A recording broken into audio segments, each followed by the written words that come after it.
The crucible is for silver, and the furnace is for gold. But the Lord tests the hearts of men. Proverbs 17 verse 3. Hello, welcome back to our channel, Surigao-san. Ako'y mag-shoutout sa lahat ng mga subscribers, lalo na sa mga bagong subscribers at bumisita dito sa channel na to. Welcome. Hello to the Pulumulok guys diyan sa Cotabato. Also in Davao, in Mati, in Agusan, Del Sur, and Del Norte. At diyan sa Central Visayas, kumusta kayong lahat diyan? Sa Cebu, hello Cebu. And also in Samar, hello guys, how are you? And in Bohol, in Leyte, in Ormoc, lahat diyan, kumusta kayong lahat? Sana ay nasa mabuting kalagayan palagi tayo. How can I forget people right here in Surigao? Surigao del Sur, in Tandag, Surigao del Norte, in the islands, Dinagat, in Dumagat, also in Siargao, Socorro. How are you guys? At lalo na sa ating mga overseas Filipino contract workers na tinatawag natin na ating mga superheroes na nagbibigay ng malaking tax sa gobyerno ng Pilipinas. Kumusta kayong lahat dyan guys? Sa Saudi Arabia, Middle East, United Arab Emirates, Dubai, Doha, Qatar, Saudi. Kumusta kayong lahat? Sana ay nasa mabuting kalagayan palagi tayo. Diyan sa Australia, in Canada, in Korea, in Taiwan, Malaysia, and Indonesia. At sa lahat na bago pa lamang nanonood, kumusta kayong lahat? Sana ay nasa mabuting kalagayan tayo. At ngayon ang ating tatalakayin ay itong tungkol sa talinghagang mga butas. Nasa palagay ko ay ito ay isang treasure layout stone map. Alright mga katiats, andito tayo sa napaka-crucial or napaka-halagang pamaraan sa paghanap ng deposito. Kahit ganyan lang ang nakita nyo, ito ay treasure layout sa area na yan. Gaya ng sinabi ng ating katiats, ito ay nasa itaas ng parang falls at nakadungaw ito sa baba. So very strategic na lugar kasi nasa itaas. Ito yung kanilang reference marker na tinatawag. Kung magbaon ng hapon ay meron talaga silang bato na hahanapin na kung saan naroon sa bato ang parang layout ng area. Tinatawag yan na layout map, na stone map sa bato. Hindi naman kailangan talaga ng parang mapa na drawing. Kahit ganyan lang, alam nila kung anong ibig sabihin yan. So yan ang reference, pinaka-reference point yan sa mapa. Ang ganyang bato na situated sa mataas na bundok or bulubundukin, hill, mountain, ganyan. Yan ang unang hinahanap nila. Kaya yung mga Hapon ay nakarating sa mga tuktok ng bundok. Mayroong hinahanap na malaking bato, malaking kahoy, malaking semento. Yun kasi ang kanilang reference marker. At pag nakita na nila yan, ay madali na lang matuntun kasi alam nila, meron silang dalang mapa at doon nila i-fit. Yan ay parang naka-tracing paper yan at doon nila yan i-akma or itugma sa layout sa bato at yung actual na layout ng map. Okay, so itong mga bilog dito guys, ito yung deposito. So sa treasure layout na ito ay merong 4 na deposito. 2 yung malaki, ito, at 2 yung medyo maliit. Mamaya atin tatalakayin kung anong kahulugan itong 2 butas dito na maliit. Yan ay talagang gawang barena, binabarina yan ito kasi napagka-perfect at pareho ang sukat nila. So hindi yan man-made itong 2. Yan ay hindi yan nature-made, kundi yan ay man-made. Itong 2. At itong isa dito, wala na to. Ito'y natural lamang. So itong 4, ang treasure deposit sa lugar na yan. At ang stone map na yan ay times 50 sa actual yan. I-multiply yan sa 50. Halimbawa, ang distansya nito ay sabihin natin 3 inches. So 3 times 50, nasa 15 meters ang layo niyan. sa actual. So papalakihin pa yan ng times 50. Ang lalabas ay kung 3 inches ay magiging 15 meters. Ganyan yung kalaki guys ang pag-expand ng stone map. Kaya tingnan natin sa kung paano ito hanapin using yung clock face na tinatawag. Ito yung clock face guys, at kung makita nyo sa mga mapa, example dito, saan na ba yung mapa? Mamaya natin ipakita. Sa bawat mapa ng general treasure o yung malaking mga deposito ay meron talagang clock face. Yung iba ay hindi tinitingnan. Ito yung nagtuturo talaga ng treasure, ang clock face. Karamihan ay ganyan yung nakalagay. Minsan yung iba ay dito nakapoint yung shorthand. Minsan naman ay dito sa alas 8. Ang clock face ay napakahalaga yan sa paghanap ng treasure, lalo na pag mayroong tinatawag na stone map layout, yung kanina na mga butas. Ang clock face ay parang kumpas din yan. Kompleto yan. Merong degrees ang clock face. Example itong dito. Ito ay 90 degrees. At dito naman, ito ay 180. At kung tingnan natin ang direksyon niyan, pareho din yan sa kumpas. Itong 12 ay north, south ang 6, ang 9 ay west, east ang alas 3. So ganyan yan. Example, kung ang treasure ay nasa alauna, ang tinuturo dyan, meaning to say, kukunin mo lang ang angle na ito. So 90 divided by 3, 30 degrees yan. Ang alauna ay 30 degrees angle. Kaya malalaman mo ang mga degrees dito guys, kasi 90 degrees palagi yan. Bawat 1/4 ng clock ay 90 degrees at ang kalahati niyan ay 45 dito. So ang kalahati ng 45 yan, hatiin lang yan at makukuha niyo ang mga degrees. Pero napakahalaga kahit ng kompas sa paghanap ng pagpupunta kayo sa isang lugar at yan ay treasure site, kailangan i-remap nyo yan, parang muhon yan ng property, yung property line natin. Dapat ano yan, yung tawag ba yan, yung i-resurvey ang mga muhon. Tulad din yan ang treasure, i-remap nyo kung tama ba yung nasa mapa using a compass. Kaya yung compass ay napakahalaga yan na instrumento. Ang north niyan, yan ang nagtuturo ng alas 12. Ang south ay alas 6. Okay, so atin nang tingnan ang picture na padala ng ating ka-TH at atin doon i-layout at ilagay ang clock face kung saan ba mahanap ang treasure. Okay, sandali lang. Okay guys, so assuming tayo dito na ito ay isang treasure layout na ginagamitan ng clock face. Lahat naman sa pag-analyze guys ng treasure ay palaging assumptions. Yung nag-assume tayo na ganito ang nangyari or ganito ang sitwasyon. Kasi hindi naman natin talaga alam, wala tayong mapa. Yung mapa talaga ang pinaka-importante kung mag-treasure hunt. Kaya si Rogelio Rojas o yung si Roger ay natagpuan niya ang isang bunker. Kasi meron siyang mapa na bigay ni Ben Balmores. Yung balay boy, yung alalay ni Prince Takeda ang nagbigay noon sa kanya.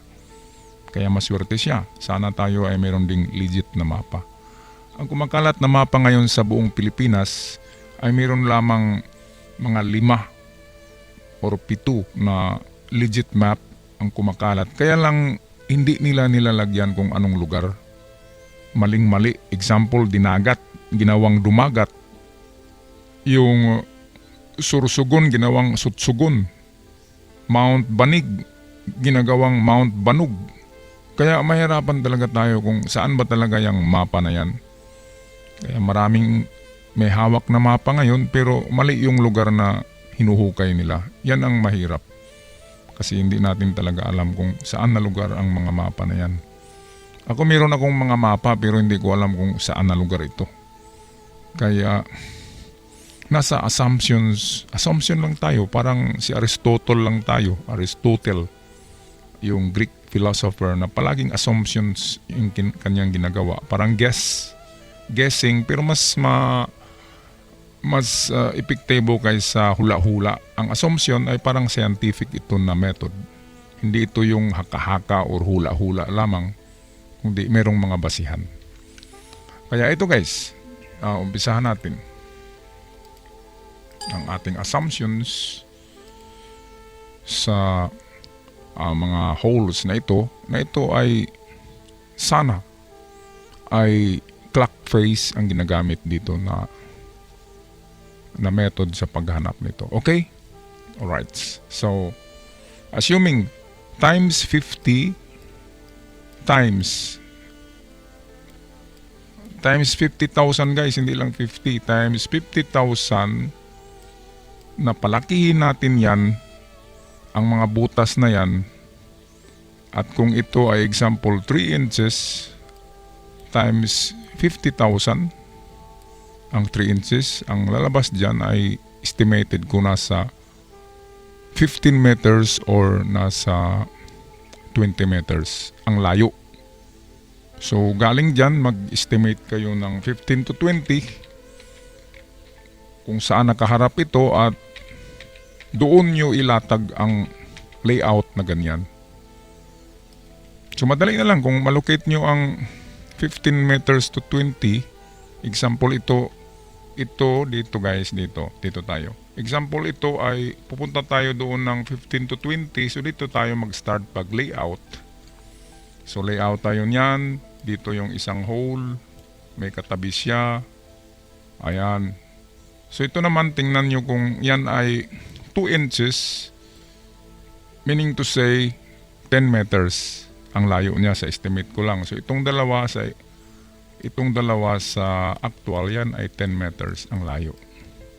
Ito naman kasi times 2 ang laki nito, so ito ay 4. So 40 ang pangalawang dito. Ang pangatlong butas na malaki ay 40 meters galing sa isa. Sa estimate ko lang yan. At ito naman dahil sa halos 1 inch lang yan sa tingin ko, or 2 inches, sabihin natin 1 inch. So kung 1 inch yan ay ano lang guys, half ng 10 meters, so 5 meters. 5 meters ay mayroong maliit na deposito dito. So ito yung treasure layout. Kung tingnan natin sa actual guys, ito yung nangyari. Butas, yan ay malaking deposito, ito ay malaking deposito. Kasi ang butas ay nagrepresent yan, kung malaking butas, malaking deposito. Malaking deposito, ito ay giveaway. Okay, so nagaganyan na yan. Ngayon, meron dalawang butas dito guys, na maliit. Ito na naman yung pinakauna nila na hanapin. Kasi kung matagpuan nila ito, ang dalawang butas na ito ay measurement. Ito. Measurement yan na times 2. Times 2 ang distance niyan papunta dito. Bakit naman hindi tayo pupunta dito guys? Kasi walang butas dito. Bakit pupunta tayo dyan? Wala dyan ang item. Nasa kaliwa. Kaya ito ay, example, ito ay 2 inches ang layo. So magiging 10 meters yan. Ngayon kung 2 inches, i-times 2 natin yan, ang 2 inches ay hanggang dito. At ito ang 2 inches ang kalahati. Meaning to say, ang idubli ang distance, kasi ang dalawang butas meaning double the distance of the first distance. Kaya ito na distance, ang unang distance ay 2 inches, papunta rito, And then pupunta tayo ng another 2 inches, gagawa tayo dito ng hole. And then galing dito ay 2 inches na naman. Kasi dalawang butas na maliit, double the distance. Ang gagawin ay double the distance sa dalawang butas. At sa dulo ng double the distance, that is approximately 20 meters, ay doon tayo maghukay for the giveaway. Ito yung giveaway, yung maliit na butas. Ayan. At kung makuha na natin ito, ay madali na lang yan hanapin ang iba kapag gagamitin na natin ang ating clock face. Ngayon, ito ang importansya ng clock face. Ito guys ang clock face natin. Nakita nyo ba yan? Teka sandali ha. Ang clock face, yan na ang magtuturo ang mga kamay niya. Kasi wala tayong mapa kaya clock face na lang ang gagamitin.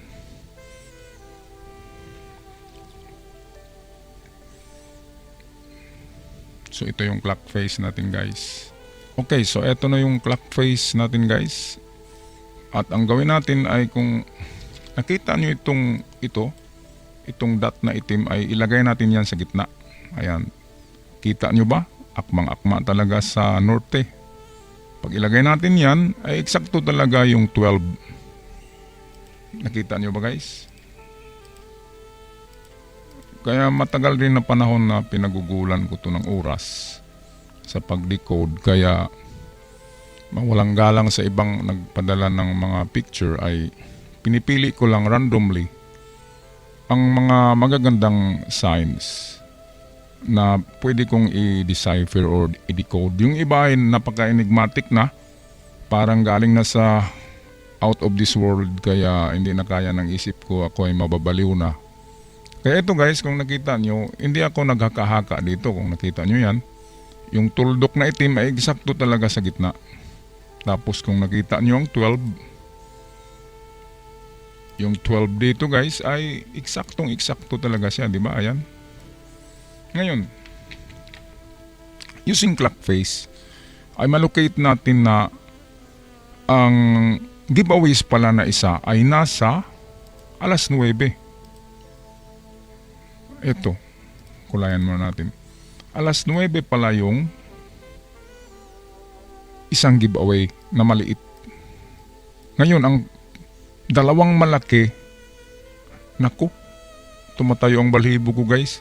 Tumatama talaga yung yung dalawang giveaway ay may ang dalawang malaking deposito kasama na yung sa 12, malaki din yan, ay eksakto talaga sa sa kamay ng clock face, nasa alauna. Naku, tingnan nyo guys ha. Ito, alauna yan. Tumayo ang balahibo ko dito. Kuha natin to guys. At kung tingnan nyo naman ang isang butas na malaki ay nasa alas 10. At ito naman ay eksaktong alas 12. Ngayon, nakuha nyo ba ang aking gustong ipaabot na mensahe guys, na ang direksyon ng mga treasure na yan ay nakabase sa clock face. At ang problema natin dyan ay ang distansya na lang, kung ano ang distansya ng object. Ngayon, dito tayo mag-assumption. Sa pinakauna, ito kasi yung pinakauna na nakuha natin, ito. So ang ating assumption dyan ay 20 meters, ito ang layo. Ngayon, sukatin natin ang layo nito by estimate only. Ito guys, ayan, dyan, hanggang dito. So 20 meters yan. So gagawa tayo ng hukay. Kung tingnan natin, konti lang naman ang diferensya nila ng itong sa alas 10. Siguro ang alas 10 ay nasa 22 meters kasi mas mahaba siya konti. Kaya mag-adjust tayo. gawin natin sa alas 10 para matagpuan yan ay dagdagan natin ng kunting distansya. 22 meters ang alas 10 papunta diyan. At alam natin ang direksyon kasi clock face. Nasa alas 10 siya. Hindi na importante kung anong degrees yan basta't nasa alas 10 na siya. Kung kunin natin ang gitna ng 90 ay 45, so meaning to say ang 45, kalahati niyan ay nasa 22.5. Kaya ito ay 22.5 degrees. Itong alas 10, galing sa maliit na giveaway. Okay, kuha nyo ba guys? Pusa tong sumasagot dito. Dito naman guys ay alas 12 yan. Kaya walang walang problema kasi alas 12. At kung alas 12 yan ay 90 degrees yan. So walang problema. Makuha natin na madali ang nasa alas 12. Ito guys ay hindi ito tinuturo ng mga treasure hunter kasi ito na yung masterclass na tinatawag. Pang veterans, pang masterclass lang ang paggamit ng clock face. At walang mga treasure hunter, kaunti lang ang gumagamit niyan. Kasi sila ay nag-rely lamang sa detector. Ngunit kahit yung sa sa The Lost Gold of World War II sa History Channel, nakaligtaan nila yung clock face. Meron silang clock face na hinahawakan sa mapa. Ngunit hindi nila tinitingnan yung clock face ang nagtuturo ng treasure. Kaya kada mapa na legit na Japanese map ay merong clock face. Ngayon guys, tingnan natin naman itong alas 12. Okay. Ang alas 12 ay napakadaling hanapin yan. Kasi galing dito sa gitna, ito guys, itong ating central point. Tinatawag ito na stationary point, yung diyan tayo nakatayo. Station point. Okay. Ito yung station point natin, yung butas kanina. Ay madali na lang kasi 90 degrees lang siya galing sa small giveaway. So 90 degrees, eskwala. Kung sa Panday pa yan, ay naka-eskwala na yan. So madali na lang. Punta tayo dyan. Ngayon hindi natin alam ang layo. Tingnan uli natin dito sa pinakamaliit ng giveaway. Yan ay 20 meters. At ayon sa face clock ay mas malayo ang alas 12. Nang siguro mas malayo siya, nasa 25 meters siya. Sa estimate ko lang. Kaya sa pagukay ay lakihan na lang ang butas. Lakihan ang entrance ng butas. Isang dipa. 2 meters para tatamaan ang ang item. So ito na. Sa estimate ko ang alas 12 na treasure ito na deposito ay nasa 25 meters distance galing sa center na reference point natin na butas. Okay? So ngayon, ang hahanapin natin ang pang-apat. Ito na naman. Nasa alauna, eksakto. Tumayo kanina ang balahibo ko pagtingin ko na akmang-akma talaga. Hindi ko akalain na, akala ko mayroong error na kunting degrees. Tumatama talaga, alas 9, alas 10, alas 12, alauna. Ngayon, merong yan guys, merong treasure bunker yan. Mamaya, pag-usapan natin kung saan nahanapin ang bunker. Yan kasi yung apat ay, yan ay mga deposito, ngunit hindi yan kalaliman. Yan ay nasa 2 to 7 meters lamang. Pinakamalalim na ang 7. Minsan 5 lang yan. Basta malaking giveaway. Giveaway pa rin yan basta treasure map ng Imperial Army. Ang apat ay palaging giveaway ang tawag. Madaling kuhain, pero yung treasure bunker ay naku, wag na. Kaya nga, babalikan niya ng mga Hapon 100 years after the World War II para lilipas na yung bagsik ng mga chemicals doon sa bunker. Kaya ganun ang kanilang plano. Ayon sa aking narinig, ang mga haka-haka or yung kwentong barbero or tinatawag natin na conspiracy theory. Okay, so alauna, ito yung pangatlong malaking treasure. Yung alauna, bakit nasabi natin na malaki? Kasi malaking butas ang ginawa sa layout. So alauna, tingnan natin sa halos kapareho ang kanyang distance sa dito sa alas 9. Ang alas 9 ay napakalapit lang sa center, 20 meters. So ang alauna ay nasa 21 meters yan, sa estimate ko lang. Ayan guys. So 21 meters ang alauna. At ang kanyang degrees, of course, ay nasa 45 divided by 2. Nasa 22.5 degrees kung kunin ang degrees.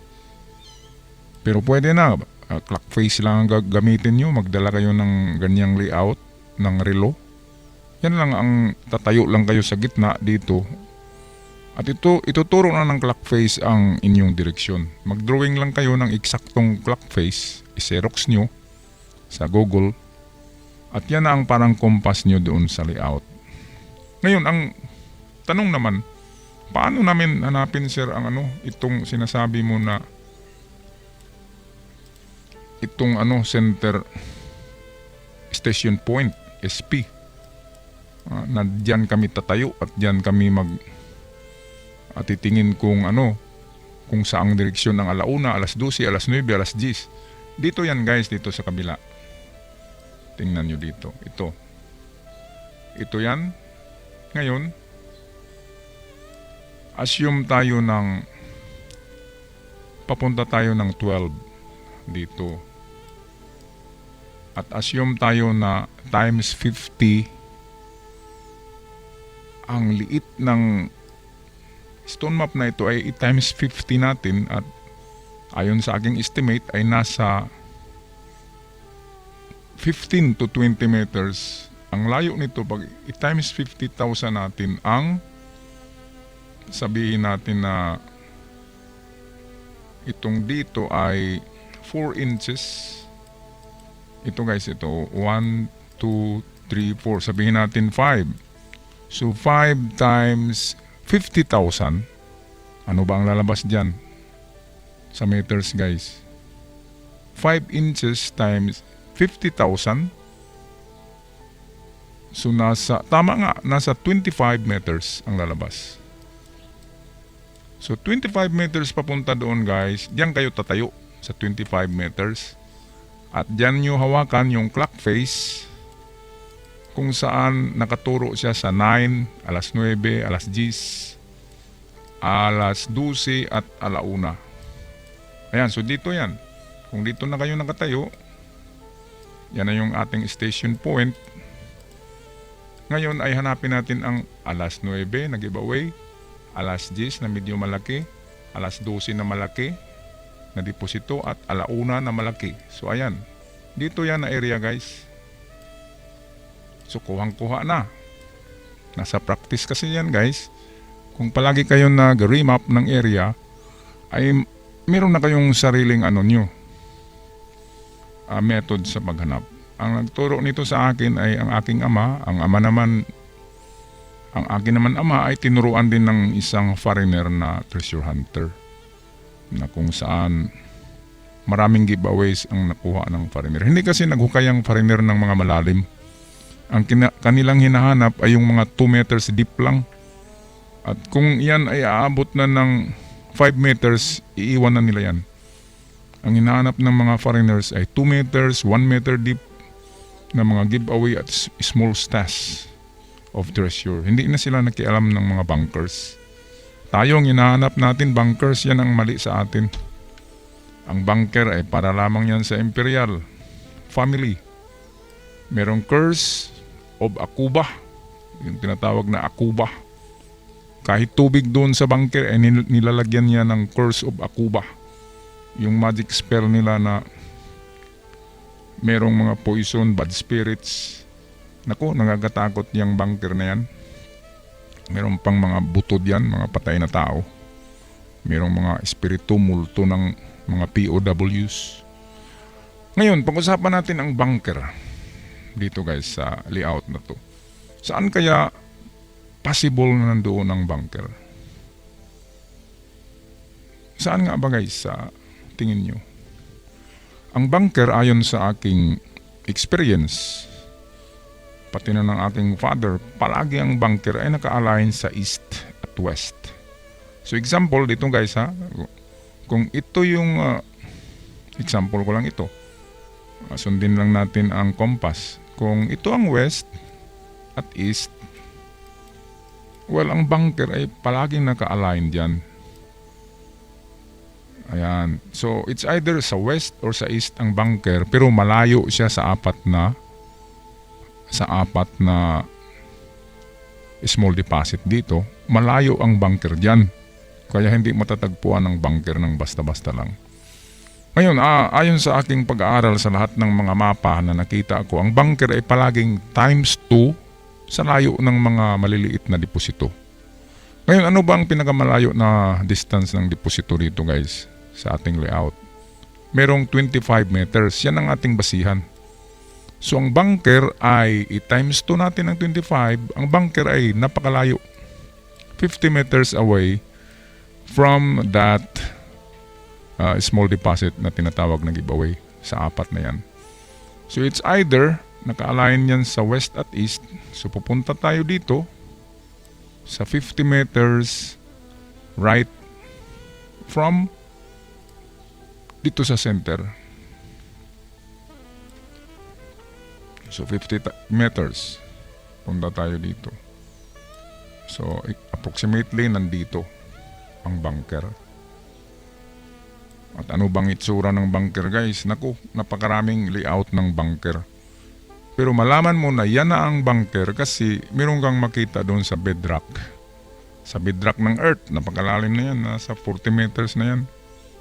50 meters ay gumagawa sila ng hagdan gawa sa bato.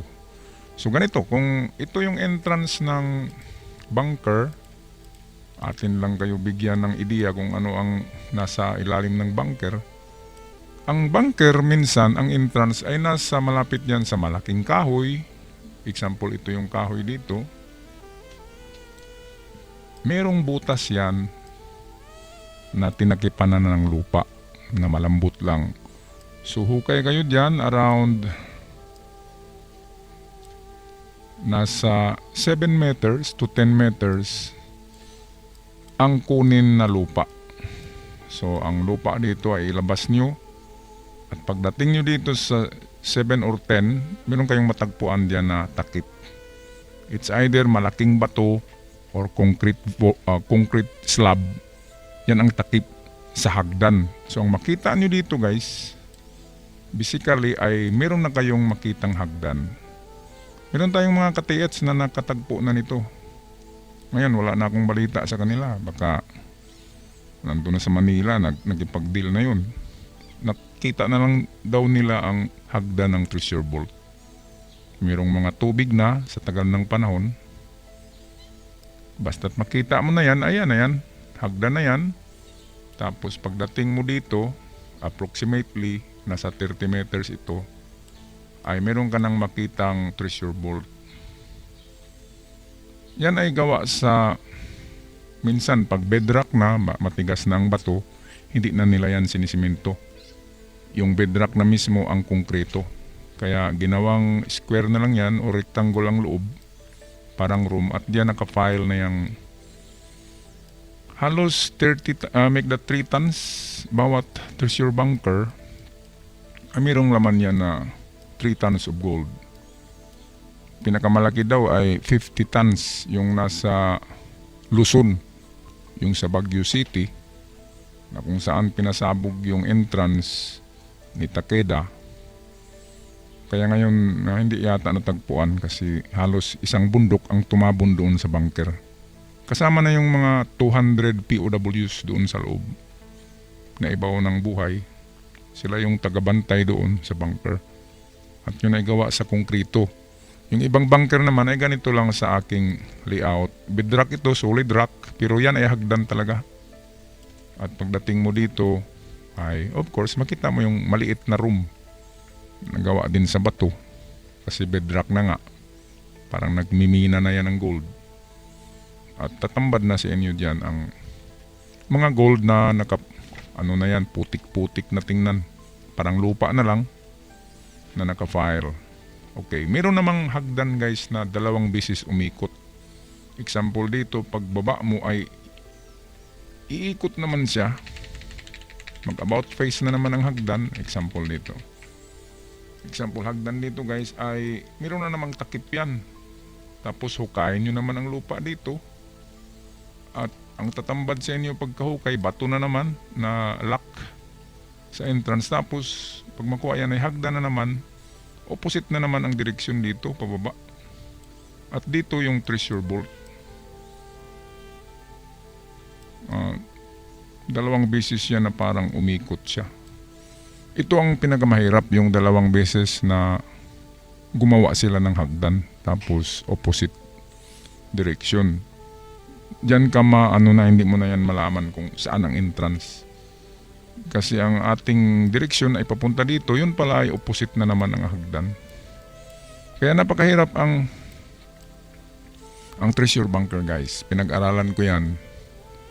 At napakahirap. Kahit makita mo na yung hagdan ay mayroong pang final na takip. Final na concrete slab na kung saan ay liliko na naman siya. Depende doon sa mapa kasi naka-indicate sa mapa kung anong direksyon. West, south, southwest ba, southeast ba, ganyan.